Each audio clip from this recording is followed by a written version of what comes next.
سورۃ الاعراف کی آیت نمبر 67۔ الحمدللہ وکفی السلام علی عبادہ الذین اصطفی خصوصا علی سید الرسل وخاتم الانبیاء وعلى آلہ واصحابہ الاتقیاء اما بعد فاعوذ باللہ من الشیطان الرجیم بسم اللہ الرحمن الرحیم قال یا قوم لیس بی سفاہۃ ولکنی رسول من رب العالمین أبلغكم رسالات ربي وأنا لكم ناصح أمين أوعجبتم أن جاءكم ذكر من ربكم على رجل منكم لينذركم واذكروا إذ جعلكم خلفاء من بعد قوم نوح وزادكم في الخلق بسطة فاذكروا آلاء الله لعلكم تفلحون۔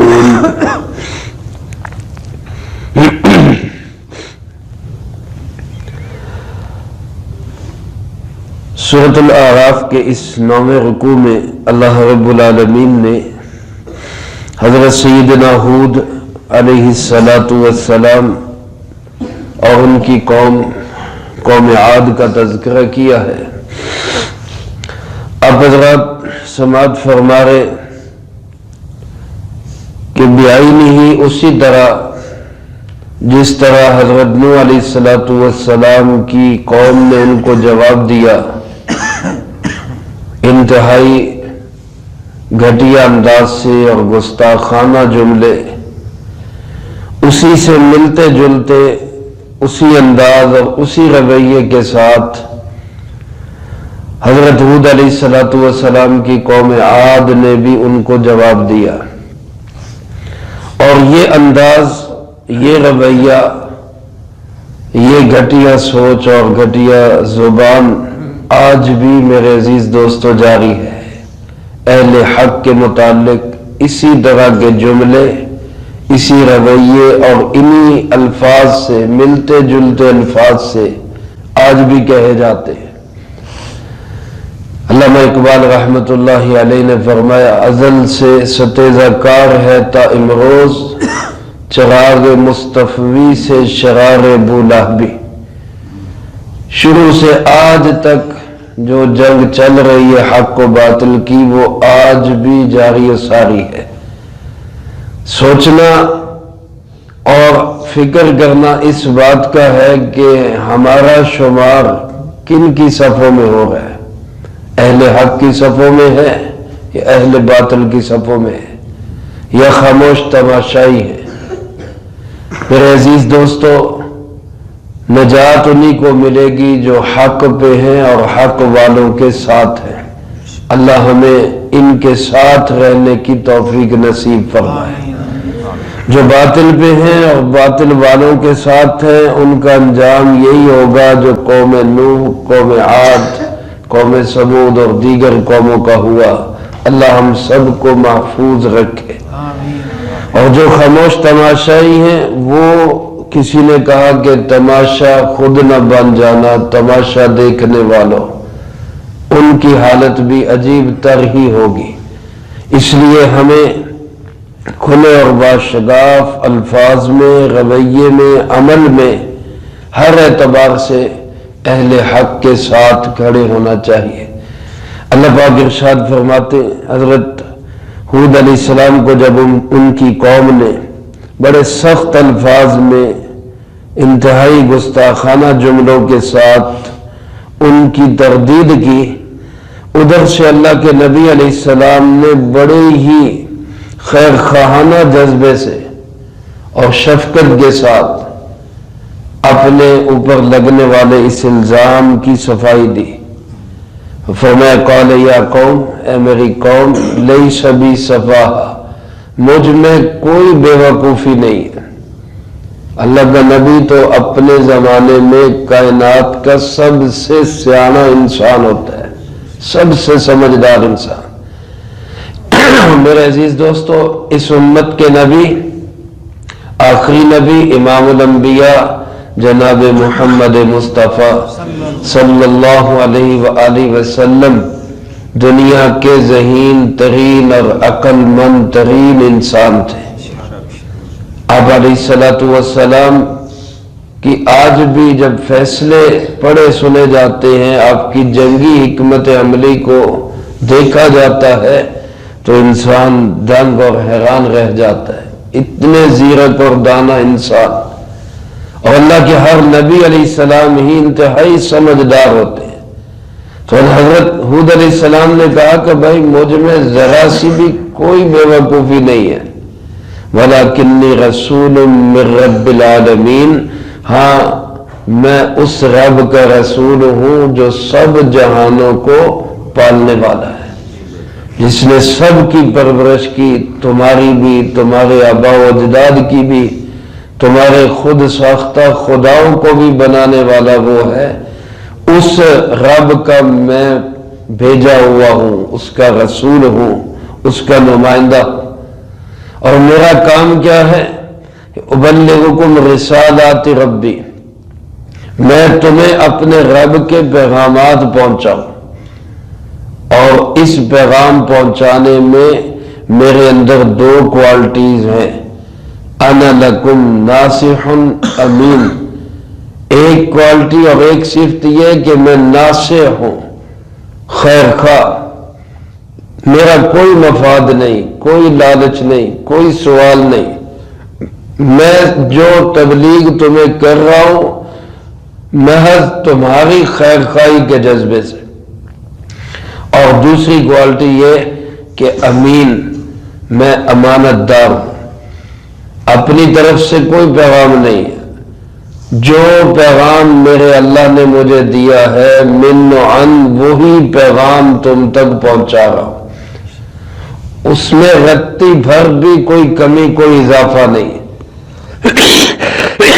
میرے عزیز دوستو، اللہ کے نبی علیہ السلام سارے ہی نبی اسی طرح ناصح اور امین ہوتے ہیں. اور ہمارے نبی حضرت محمد کریم صلی اللہ علیہ وآلہ وسلم کو تو آپ کے دشمن بھی کہا کرتے تھے کہ آپ کیا ہے؟ صادق اور امین ہیں. آپ سچے بھی ہیں، آپ امانت دار بھی ہیں. تو اللہ کے نبی اپنا جو ڈیوٹی ہوتی ہے وہ پوری ایمانداری کے ساتھ اپنی اپنی امتوں تک پہنچاتے. اس کے بعد وہی اعتراض، وہی اشکال جو حضرت نوح علیہ السلام کی قوم نے کیا کہ جی آپ ایک آدمی ہیں، آپ ایک انسان ہیں، آپ ایک مرد ہیں، ہماری طرح کے ہیں، ہم آپ کے پیچھے کیوں چلیں؟ یہی سوال حضرت ہود علیہ السلام کی قوم عاد نے کیا. اس کے جواب میں حضرت ہود علیہ السلام نے فرمایا اوعجبتم ان جاءکم ذکر من ربکم علی رجل منکم، کیا تم اس بات سے تعجب میں پڑے ہو کہ یہ نصیحت، یہ اللہ کی طرف سے نبوت اور پیغام اور رسالت کی ذمہ داری اور ڈیوٹی تمہیں میں سے ایک آدمی کو مل گئی؟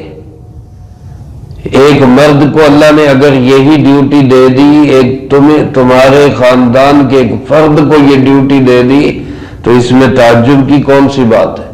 انسانوں کی طرف انسان رسول بن کے نہیں آئیں گے تو کون آئیں گے؟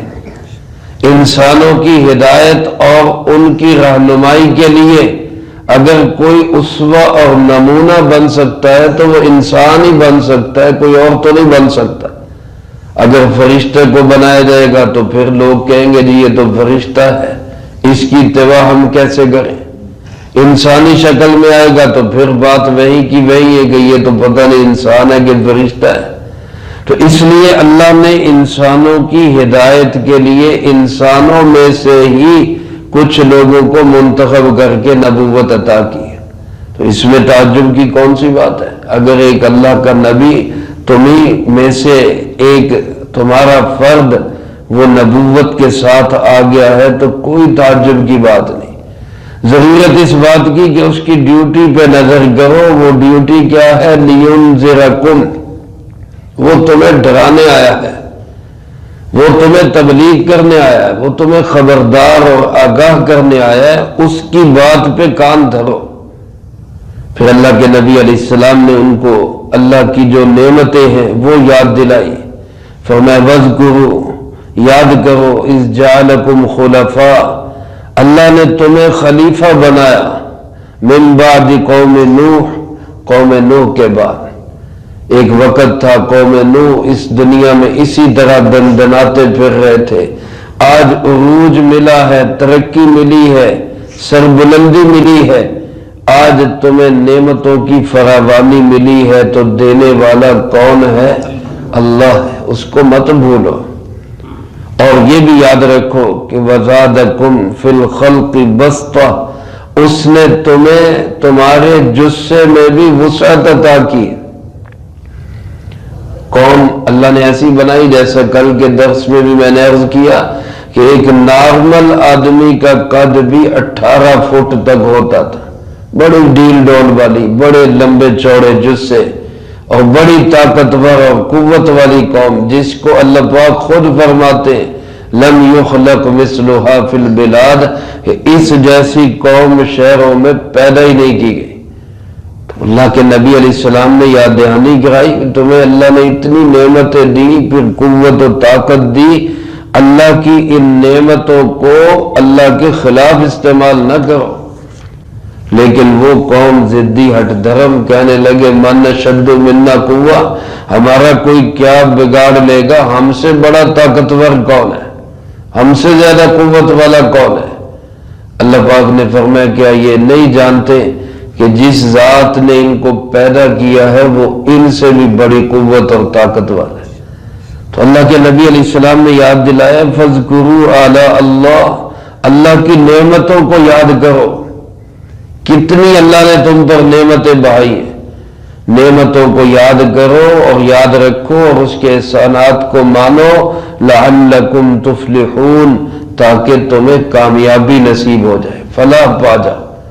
ایک طرف اللہ کے نبی کا رویہ انتہائی شفقت بھرا، محبت بھرا، خیر خواہی کے جذبات سے، اور دوسری طرف قوموں کا رویہ انتہائی گستاخانہ۔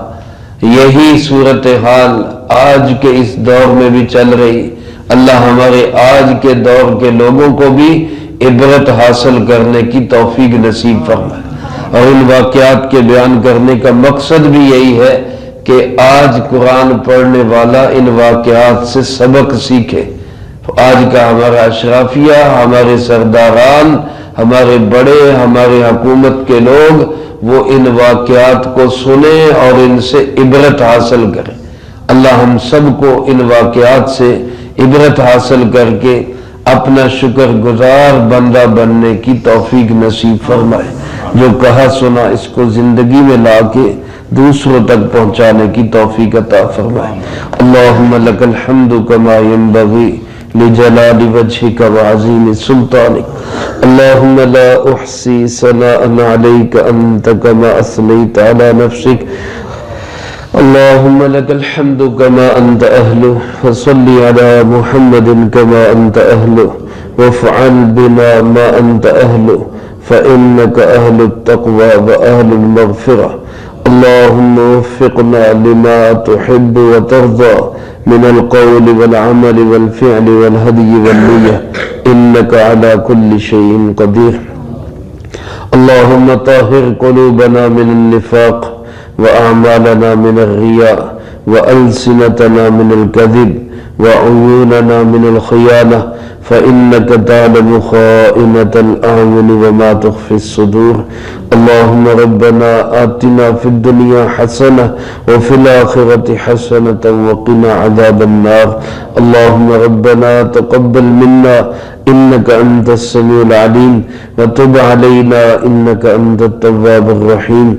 صلى الله تعالى على خير خلقه محمد وعلى